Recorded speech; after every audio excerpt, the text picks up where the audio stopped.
Je vous présente maintenant le Dr William Satariano.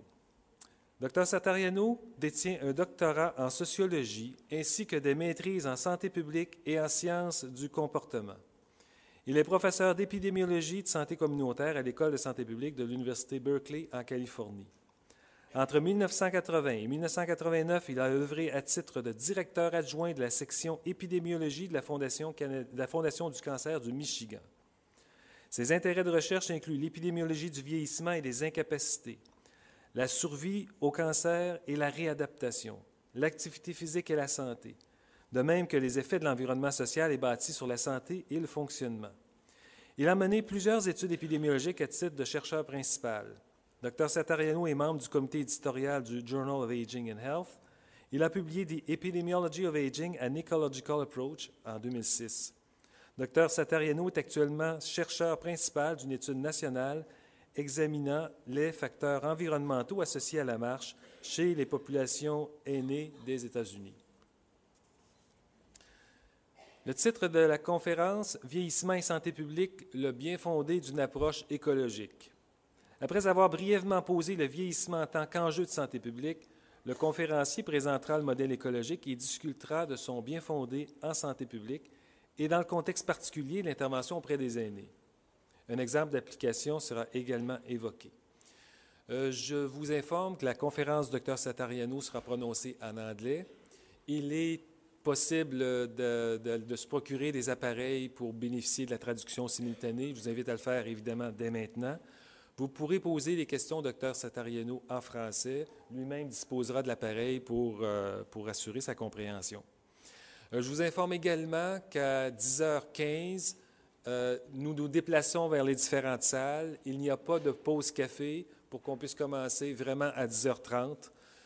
À l'heure du midi, la période du dîner de midi et quart à 1h30 vous donne le temps non seulement de prendre le repas, mais aussi d'aller voir, rencontrer les exposants et les gens qui ont des affiches à vous présenter.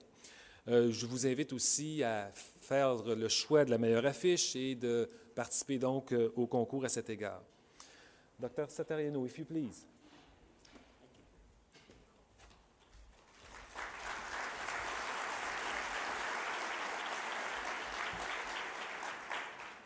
Merci.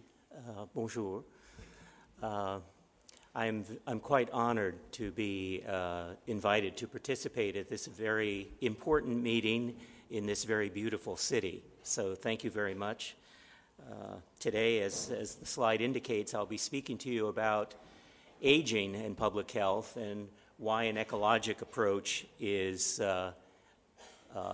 important in my view. So I see that I have two objectives this morning. One is to address the question, why is aging of any importance in public health? And then second, why is an ecological approach of use in addressing aging and public health? Well, this slide indicates, I think, why aging is so important for all of us in the field of public health. And that is, quite dramatically, the population is aging.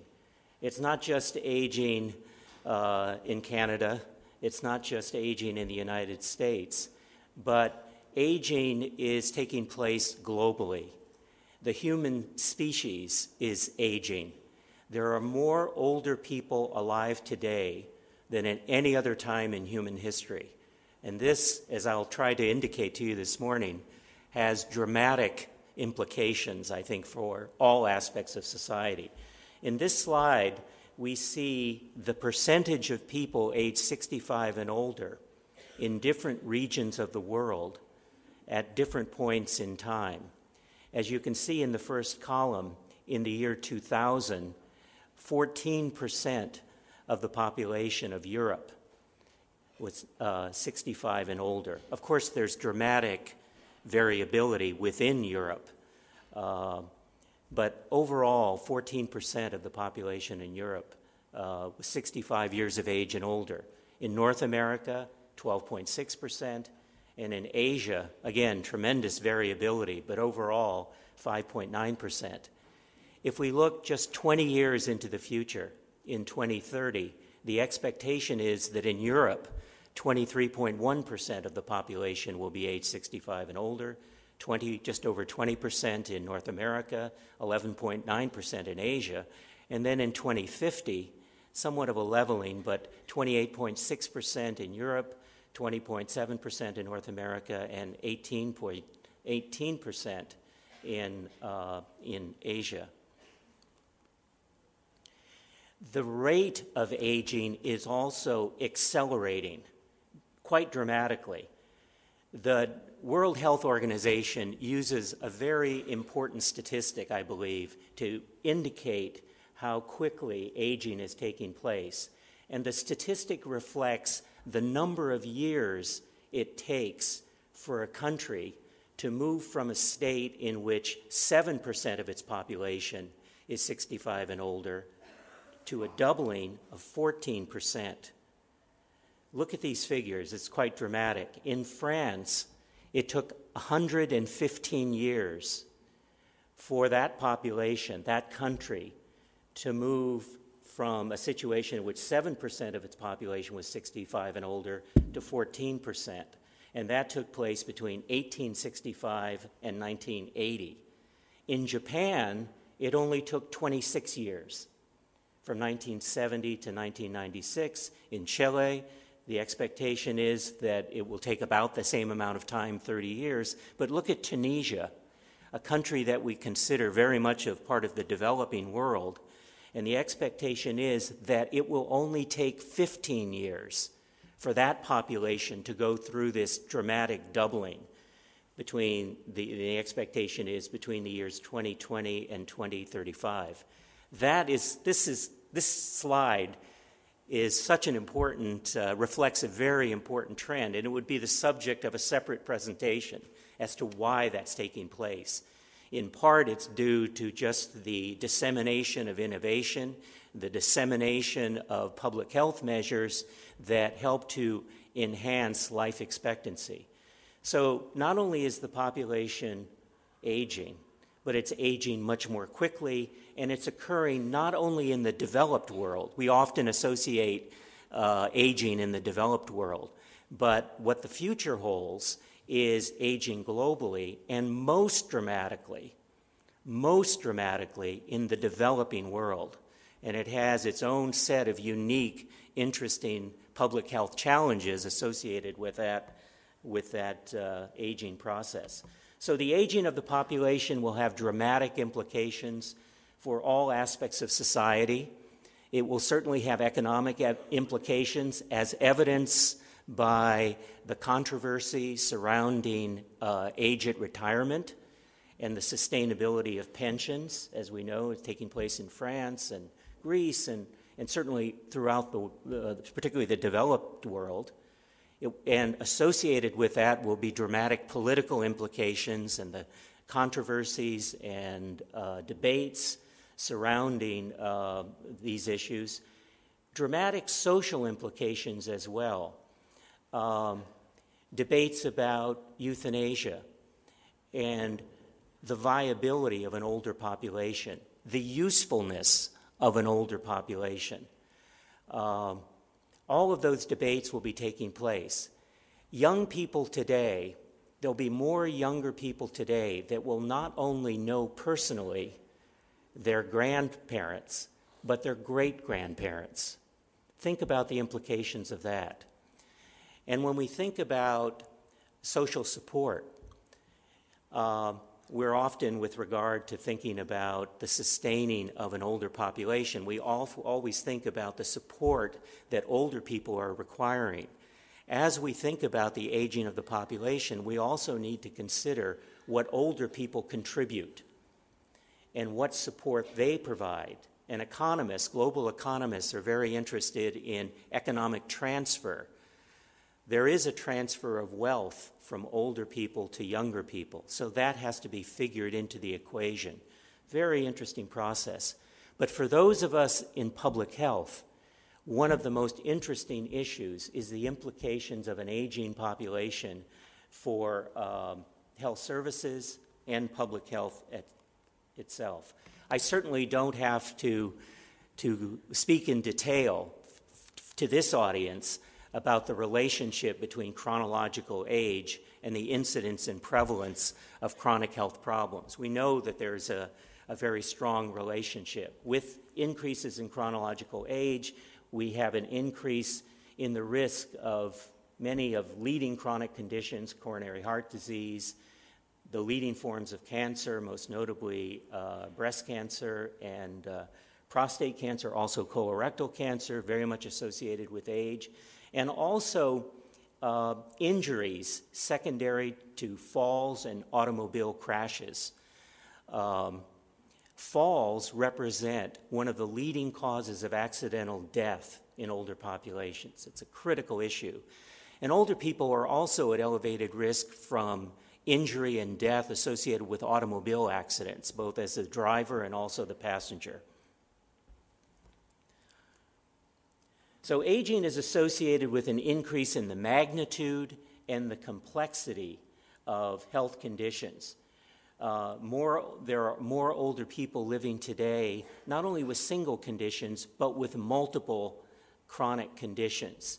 Over half of older people have 2 or more conditions.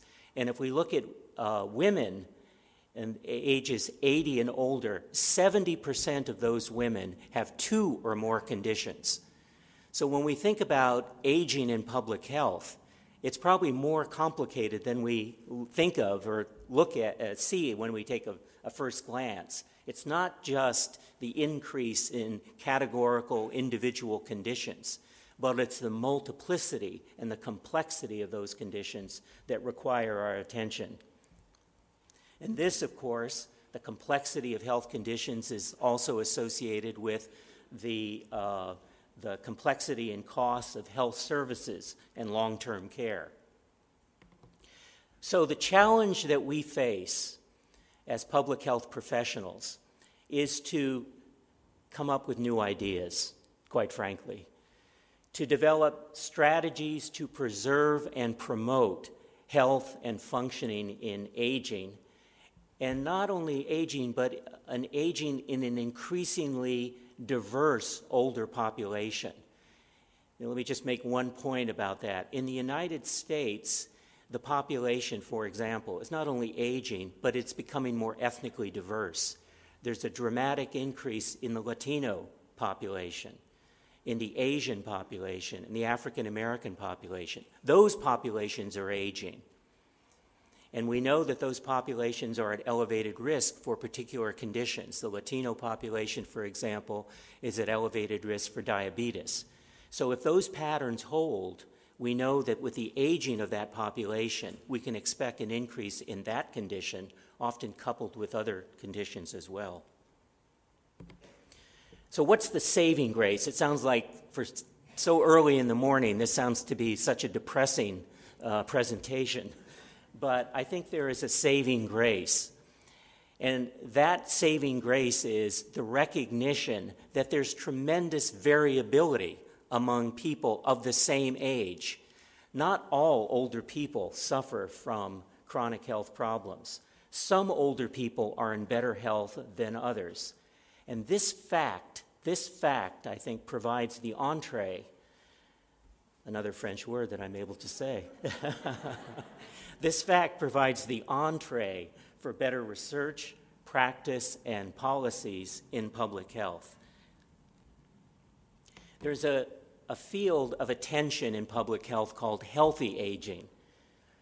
And basically, if we can understand why some older people are able to remain in good health, we may be able to develop strategies to preserve and promote health and functioning in the larger population of older people. And as we all know, certainly in this group, the best public health practices are those that are based on what occurs naturally. If we can find I think this is one of the values of epidemiology, if we can identify, first of all, why some older people do better than others, and understand this pattern, perhaps we can identify a factor or set of factors that we can copy or mimic so that we can then help the large population of older people who do not do well. So what is healthy aging? Healthy aging is the development and maintenance of optimal physical, mental, and social well-being and function in older populations. And it's most likely to occur, and this, as we'll say, and I'll try to develop in a minute with regard to an ecological approach, it's most likely to be achieved when physical environments and communities are safe and support adaptation and maintenance of health, the maintenance of, by individuals of attitudes and behaviors known to promote health and well-being. And it also occurs through the effective use of health services and community programs to prevent or minimize the impact of acute and chronic problems. This is a complex undertaking. This is not easy, even though we know that there's variability. To try to understand why some older people do well and others not is difficult. It's challenging. A comprehensive approach is required to address the scope of topics and issues. No, and this is so important, no one scientific discipline or field is sufficient to address the complexity of this field. Well, perhaps it's not that difficult. We know healthy aging has reached the popular culture when it becomes the subject of the Dummy series in books. So this is a very popular series, as you know. So it is possible to perhaps to consult this reference book to understand more about healthy aging. Maybe only one of the things that we'll look at. I'm going to argue today that an ecological approach is very valuable for understanding this topic. And I think an ecological approach may represent the framework that is necessary to undertake this challenging task. An ecologic approach really serves as a typology for what is being done and a blueprint for what should be done to enhance health and well-being in the population. Let me define an ecological approach. An ecological approach assumes that patterns of health and well-being are due to a dynamic interplay of biological, behavioral, social, and environmental factors that unfold over the life course. Over the life course not only of individuals, but also families and neighborhoods and communities. An ecological approach assumes that age, gender, race, ethnicity, and socioeconomic differences shape the context in which individuals function and therefore directly and indirectly affect health and well-being. And this is also important because the ecologic approach has implications for practice and policy. An ecologic approach serves to identify the multiple points of intervention in public health, from the microbiologic level to the environmental level, to postpone the risks of disease and disability and death and enhance the chances of health, mobility, and longevity. This seems to be a rather complicated slide, but there are various renderings and pictures that people have composed to try to represent an ecologic model. This is a model that was developed for the National Institutes of Health to try to capture the characteristics. I don't have something to point, but if you look at the central part of that ecologic model, you can see the interconnection of first of all, the individual and the environment, and also biological factors and behavioral factors. And that interrelated pattern is affected by outside factors, determinants of health, and the intersection itself affects outcomes of health. This is a graph from an early environmental theory of aging proposed by Powell Lawton. And it's really an example of an ecological approach. If you look at the Y, the vertical axis, it represents a personal competence, the competence and functioning of the person. So as you go from the bottom to the top, you go from low to high competence. And then the horizontal axis represents different types of environmental settings. So at the extremes, you have a person who is completely independent, and then you have a home situation. And as you move closer to the origin, you find a person who has low competence, and the best setting then is more of a full service nursing home. The point is that along what would be that horizontal line, you have the best fit. And one of our objectives in public health, according to Lawton, is ensure that we match the competence of the person with particular types, in this case, living resources. So we fit the person to the environment. That is an example in the aging field of this ecologic approach. So what are the implications of an ecologic approach? It really serves to integrate space and time. Space in terms of biological, behavioral, social, and environmental, and time in terms of the life course. If you think about the interrelationship of biology, behavioral, social, and environmental factors, those factors can only interact over time. So the ecologic model helps to summarize space and time. It serves as a template to integrate a variety of fields, whether they're the social sciences, but also the biological sciences, but also, and this is something that I've become increasingly interested in, environmental design and architecture. So it represents an opportunity to bring together, in a coherent way, these various disciplines. We often talk about the importance of multidisciplinary collaboration. The ecologic approach provides the template for doing this. And also the ecologic approach represents an arena for the integration of research, practice, and policy. But it is a work in progress, and there are a number of challenges. One of the challenges is time itself. I think most of our attention is on this integration of biology, behavior, social, environmental factors, and we don't fully appreciate time. Many commentators have said trying to understand time is our most significant challenge in public health, whether we're talking about the life course of people or changes that occur in the larger environments. And I think one issue that we really need to address are situational factors. In the United States, of course, we're very sensitive to that because of Hurricane Katrina. And we know that in situations like that, the people who suffer most are the very young and the very old. And it represents, I think, why we need to understand, as we look at the interrelationship of these factors, not only how they interrelate under normal circumstances, but what happens in a situation of crisis.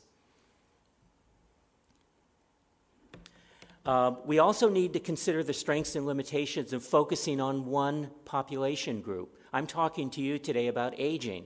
To what extent is that contradictory? If we're true to an ecologic approach, we should be looking at all population groups. So I think that does represent a challenge. Whether we're talking about older people or children or a particular racial or ethnic group or a particular social class. And also, we need to consider the research, practice, and policy implications of doing that. I think it is useful to focus in on a particular group. It is important to focus on children or the elderly or African Americans or Aborigine populations. But I think we always need to do so within the broader context, because older people, for example, don't exist in isolation, but they're always related to other people. And if we don't do that, if there's a failure to appreciate that interrelationship, I think we run the risk of conducting bad research, bad practice, and bad policy. And with regard to older populations, by focusing only on the elderly and neglecting their relationship to others, in our own way, then, we serve to encourage generational conflict. We don't just have older people here and children here. Those two groups interrelate, and what happens to one group influences the other. It seems like an obvious point, but I think we ignore it. We need to consider the utility of focusing, I think, on communities rather than specific categories of people. It is important, as I just said, to focus on children or the elderly, but I think we need to consider the implications of focusing on communities. The Environmental Protection Agency in the United States, in collaboration with Housing and Urban Development, is beginning to focus on healthy communities. And instead of focusing on individual population groups, thinking about how can we enhance the health and well-being of everyone living in a community. So I think that too represents an interesting approach and challenge for the future. We also need to develop the organizations that support an ecologic approach. We can't just have these ideas and expect them to come to fruition in practice. We need the organizations that encourage that type of collaboration. We need to think about the wisdom of categorical funding. To a certain extent, funding specific programs in some ways works against an ecologic approach. So we need to think about funding streams that serve to encourage collaboration across different groups. There are some hopeful signs. I think governmental bodies and private foundations are beginning to think in terms of an ecologic approach. Consider the Ottawa Charter, very much in keeping with this ecologic approach. The World Health Organization, ecologic approach. The National Institutes of Health in the U.S. also is trying to maintain this approach. But we need to move beyond the slogans of ecologic and the value of an ecologic approach and begin to think exactly what that entails. I think new methods are being developed to encourage this type of activity. Health impact assessment, as you know, is a strategy to try to understand the health effects of programs and policies that were designed and administered for reasons other than health. So a new road goes into a community. What are the health implications of that road construction? A new supermarket is cited for a community. What are the health implications? So we are beginning to develop the strategies to do that. There are new multidisciplinary training programs. One of my responsibilities at Berkeley is to co-direct a program between public health and city and regional planning. It's a 3-year program, and the students going through the program at the end of 3 years receive 2 degrees, a master's in public health and a master's in city planning. And what we're trying to do is train the next generation of people to think in terms of these multidisciplinary connections. And there are new programs that are being developed to promote health and functioning in older populations. Fall prevention is probably, and I'm going to talk more about this in a later session, but falls, as I mentioned earlier, represents one of the leading causes of disability and death among older people. But there are multi-level programs that are being developed right now, very much in keeping with an ecologic approach to reduce the risk of falls. And those programs entail working with the individual to improve the fitness of that person while also affecting the environment and reducing the environmental hazards that occur. So by improving the competence of the person and enhancing the environment, the evidence shows that that does in fact have an impact on reducing falls. We need that kind of framework to work in other areas. So, in conclusion, aging and public health, I think, is important, and an ecologic approach may represent an effective and efficient strategy to enhance the health and well-being of that aging and increasingly diverse population. Thank you very much.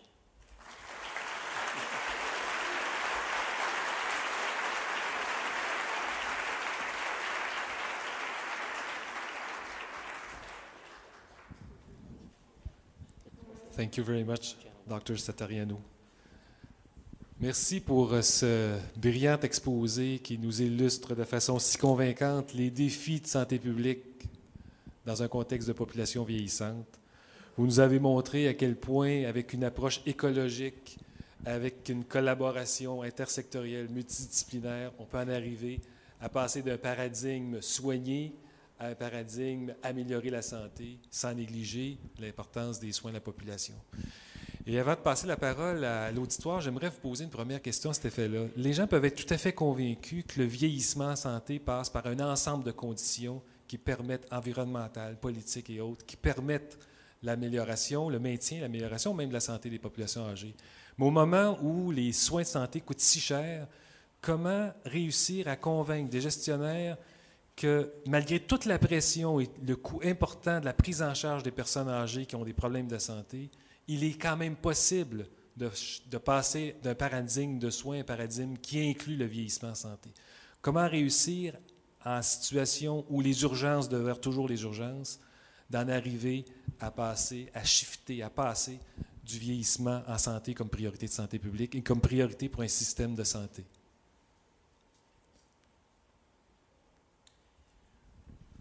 Well, how can we make aging a priority for the health system? I think that by demonstrating, perhaps in a very systematic way, how the aging of the population influences the health and well-being of other sectors, perhaps other population groups. What are they, for example, what are the health benefits that accrue to children by helping to enhance the health of older people? We know that one important role that older people perform, especially in, I speak from the U.S. Framework, in the African American community, grandparents play a very important role in providing support for their grandchildren, often because their own children are limited in one way or another and are not able to participate fully. That happens in some segment of the population. So we know that grandparent caregivers play a very important role. So obviously, if the health of the grandparent in that situation is impaired, it's going to have an indirect effect on the children. So that's just one small example. But I think we need to realize, and this is the point that I was trying to make, that when we look at particular population groups, we should always think about, destroy the podium, the interrelationship, then you won't hear me, the interrelationships of the various groups. And I think in the end, we can convince people about the wisdom of one strategy or another by taking the issues of efficiency very seriously. It's an important point. When there's limited resources and we need to think about what are the best strategies to enhance health and well-being in particular populations. It's another reason why I'm so fascinated by an approach to enhance the entire community. Mm-hmm. So, again, challenging. Thank you. Oui, monsieur, vous vous présentez, s'il vous plaît. Good morning, sir. My name is Jean-Pierre Courtois. I'm a community medicine specialist. I'm speaking English because I come from the Outaouais, which is pretty bilingual as this province goes. I wish I was bilingual. I should move to your part of the world. I'd like to congratulate you. I think you really made the point that the ecological approach is going to have to be the way of thinking in coming years, and I think the audience is now pretty convinced about that. You spoke about... Should we take a vote? I don't know. You spoke about the challenges of describing answering the question, if you want, why are some older people healthy and others not? And you mentioned all the challenges that are research challenges and others about the knowledge we have to acquire. And I was wondering if we could begin to answer that question the way we usually do, by looking at the hierarchy of determinants in whole populations, meaning number one being a socioeconomic standing, then personal support networks, education, and the usual hierarchy. And you haven't spoken too much about that. You spoke about the Latino and the black population. What would be your thinking about that? Are rich older people really going to be better off? And what implications does that have for public health planning? Thank you for your question. That's an excellent point. I think that we can look at variability at every level. Let me just make this point and then get back to the broader point about some concentric circles of determinants. Aaron Antonovsky, who is a medical sociologist from Israel, wrote a very, I think, provocative book I think it was published in 1980, called Health, Stress, and Coping. And in that book, he proposed that we begin to focus on salutogenesis, not just pathogenesis, which is our normal orientation in the health sciences. Why do people become ill? But he argued that we need to understand more about what generates health, salutogenesis. And he argued that we should look for salutogenesis in all sectors of life. So I'm not just saying that the people who are best able to age healthfully are the very rich, although we know that income is strongly associated with good health. But Antonovsky would argue, and I would concur, that we should also look in situations in which people are at elevated risk. Let's say people living in certain communities in which there are exposure to environmental toxins, or for a variety of reasons, the overall level of health is not good. There's still variability there.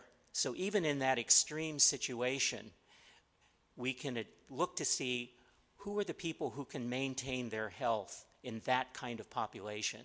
And is it possible that we can learn something and identify factors that help to keep those people healthy that we could incorporate into a program that could be beneficial at large? In terms of the constellation of factors that influence health, we know that socioeconomic status is a primary determinant of health. Michael Marmot has spoken quite eloquently about that, but he also, in his formulations, has also indicated that even among people at the highest level, there are some people who are not doing well. So it's not just socioeconomic status. It could be a variety of factors having to do with social support, sense of control, sense of coherence, or a host of factors. And we cannot ignore, obviously, important biological factors. There's a very provocative paper that was done by Shelley Taylor, Repetto, and Seaman, called "What is an Unhealthy Environment and How Does It Get in the Body?" That should be our charge. Those are the important questions. We should always think about the physiologic mechanisms as well.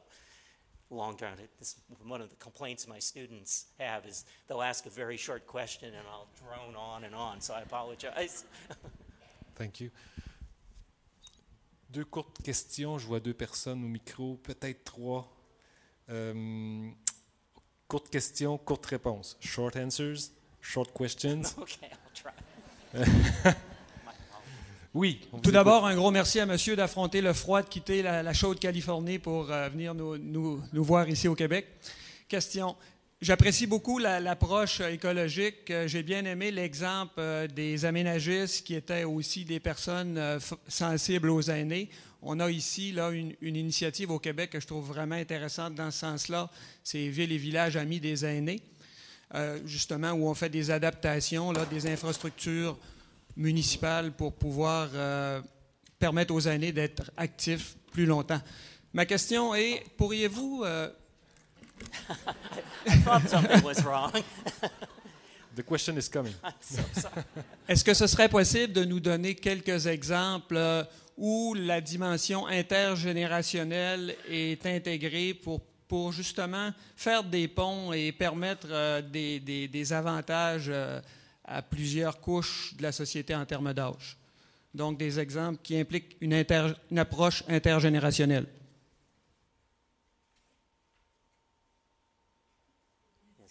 She had to catch up because I dropped it. Thank you for your question. To the first point, I was born in California, but I lived in Michigan and Western New York, so I'm used to the snow. One, I think, very good example of... Oh, sorry. This is just too challenging for me to hold so many... If I was chewing gum now, I'd be completely mute. So, But you don't need your earphones for oh, the answer. right. Well, this is obviously a cognitive function test, which I have failed, so my apologies. I think that a good example of a cross-generational program is the Experience Corps. And this was is a program that actually is now being instituted throughout the world. And the purpose of the program is to match older people with children. And the older people serve as mentors for children in kindergarten through 6th or 7th grade. The argument is that we have a large population of older people with a lot of expertise, and often that expertise is not being used. So we can match them with children to help the children. And when the program was first conceived, the focus and the way it was measured as to its success was only on the children, looking at their grades and other things and how they might improve. But later, people had the idea, well, let's see how it affects the health of the older person who's the volunteer. And it's a win-win situation. The children benefit and also the older adults. Thank you. A little briefer than my last. Là, je risque de perdre mon emploi comme président du comité scientifique si on ne commence pas à l'heure. Je vais prendre le risque.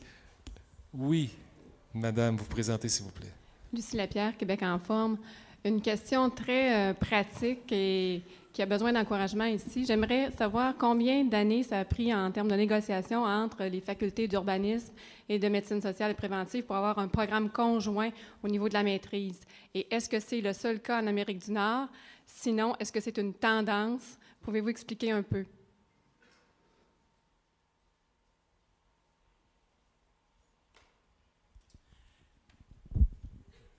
Step one, take this off. Step two, hold the microphone.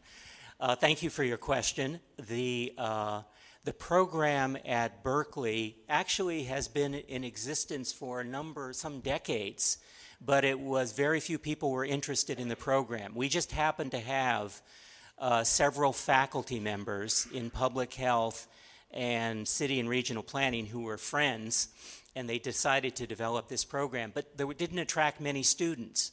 But now, because of the tremendous interest in the built environment and environmental design, more people are coming to this program. And the other reason, I think, is that at Berkeley, we have a very small school of public health. Many people think we have a large school. We don't. We only have 50 faculty members in our entire school of public health. So we realized that we should try to take advantage of the quality that exists in other segments of the campus. So we actually have a number of concurrent degree programs with social welfare, social work, business, public policy, and of course city and regional planning. And then most recently, we have just established a program with the School of Journalism. So people can come and after 3 years receive a master's degree in journalism and a master's degree in public health. Mm-hmm. And we think this is valuable. And the first group of students are mostly journalists who want to learn more about public health.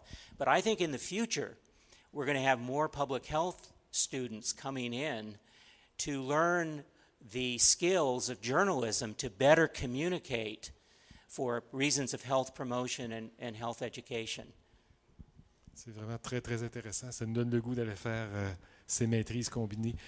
Écoutez, j'invite les personnes qui auraient voulu s'adresser au Dr Satariano de venir à l'avant pour quelques minutes. Il faut absolument qu'on puisse se déplacer dans les salles pour commencer à l'heure. Merci de votre participation. Thank you, Dr Satariano. C'est bien ici, merci.